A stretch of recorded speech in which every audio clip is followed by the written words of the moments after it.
முதலமைச்சருக்கு பாவம் ஒன்றும் தெரியல. நீங்க தலைநகர்ல சென்னை வடகிழக்கு பருவமழை பச்சை குழந்தைய கூப்பிட்டு கேட்டாலும் அக்டோபர் மாதம், நவம்பர் மாதம், டிசம்பர் மாதம் இது வடகிழக்கு பருவமழை காலம் என்று எல்லோருக்கும் தெரியும். எல்லோருக்கும் தெரிந்த ஒரு விஷயம் முதலமைச்சருக்கு தெரியவில்லை. அதனால் இன்றைக்கு சென்னை தத்தளித்துக் கொண்டிருக்கிறது. புரட்சி தமிழர் எடப்பாடி அவர்கள் இது போன்ற இந்த வெள்ள காலத்திலே, பருவமழை காலங்களிலே உரிய ஆய்வுக் கூட்டங்களை மாவட்ட அளவிலே நடத்துவார்கள், மாநில அளவிலே நடத்துவார்கள், பொறுப்பு அமைச்சர்களை நியமிப்பார்கள், தெருவாரியாக அதிகாரிகளை நியமிப்பார்கள், கூடுதல் அதிகாரிகளை நியமிப்பார்கள், மண்டல குழுக்களை அமைப்பார்கள். எங்கெல்லாம் தாழ்வான பகுதி இருக்கிறதோ அங்கெல்லாம் கூடுதல் மீட்பு குழுக்களை அமைப்பார்கள்.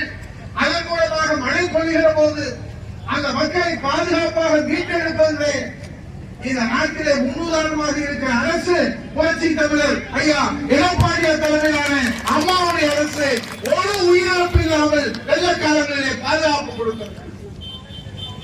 ஆனால் இன்னைக்கு இருக்கிற முதலமைச்சருக்கு அவரு ஆய்வு கூட்டம் நடத்த சொன்னா, பொறுப்பு முதல் அமைச்சர்களை போடுங்கன்னு சொன்னா அவர் போட்டிருக்கிறார், அவர் மேல தப்பு இல்லை.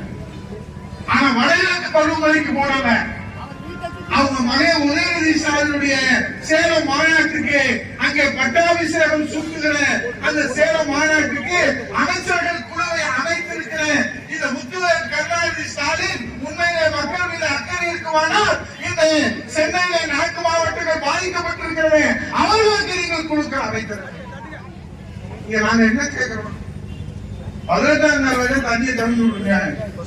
இங்க மட்டும் இல்ல, தகுந்த பாடத்தை இந்த தேனி மாவட்ட மக்கள் வருகிற பாராளுமன்ற தேர்தலில் கொடுப்பார்கள். திமுக சார்பாக ஆர்ப்பாட்டம், ஆர்ப்பாட்டம், இது ஆர்ப்பாட்டம். விடியா திமுக அரசை கண்டித்து ஆர்ப்பாட்டம்.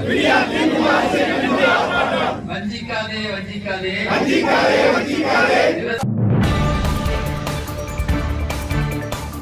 செய்திகளை உடனுக்குடன் தெரிந்து கொள்ள நமது அம்மா இணையதள தொலைக்காட்சியை சப்ஸ்கிரைப் செய்து அருகில் உள்ள பெல் ஐகானை